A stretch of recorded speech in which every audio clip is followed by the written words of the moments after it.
When it comes to Roth conversions, many successful investors like you may have some misconceptions about how to get into the Roth game.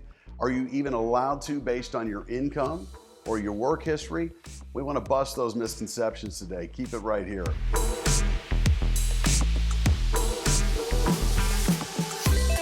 Hey everyone, I'm Chris Heerlein here of REAP Financial, host of Wealth Radio on News Radio KLBJ every Saturday at 11 a.m.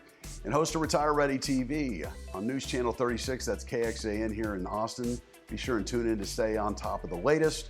Hey everyone, thanks for tuning into our YouTube channel. If you like what you see today, be sure and give us a thumbs up and hit the subscribe button down below. So let's get into it. There are 6 misconceptions when it comes to Roth IRAs, particularly Roth conversions. I want to make sure we clarify for you today. And it boils down to number 1. There's a 5-year rule, and the first 5-year rule has to do with how long you'd have to wait to touch money that you convert into a Roth IRA. So what the IRS says is that if you do a IRA conversion to a Roth IRA, you can access the money as long as you're over 59 and a half, and that Roth has been in place for at least 5 years. You can touch the amount that you converted. So if you converted 100,000 and it grew to 120,000 in the year, you could touch the 100,000. You just can't touch the gains for at least 5 years. And this is why a lot of investors, they have multiple Roths because it helps them keep track with that 5-year rule.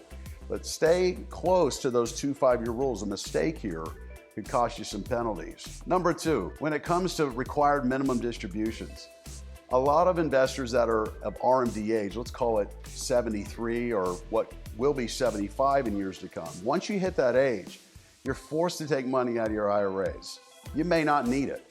So the big misconception is, oh, well, if the government's forcing me to take, let's call it $50,000 out of my IRA this year, well, all I'll do is I'll just convert that RMD, that required amount, to a Roth IRA.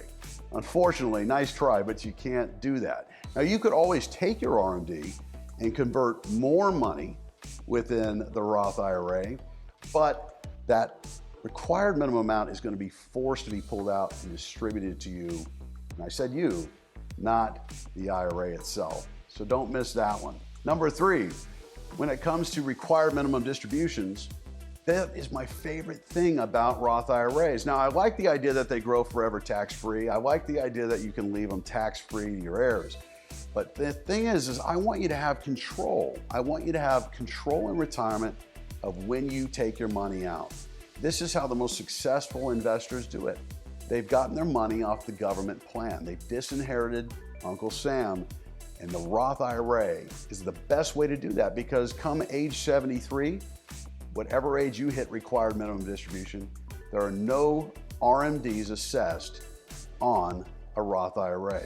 Then number 4, a lot of people don't get into the Roth IRA game because they think, well, I make too much money. And that could be true because if you make over certain limits as a single filer and a married filer, and those limits are relatively high, but if you're over those limits, you cannot put money directly into a Roth IRA. You're phased out. But here's the best news. Number 6, even after the passage of Secure Act 2.0 that just passed end of 2022, you're still allowed to do what's called a backdoor Roth IRA.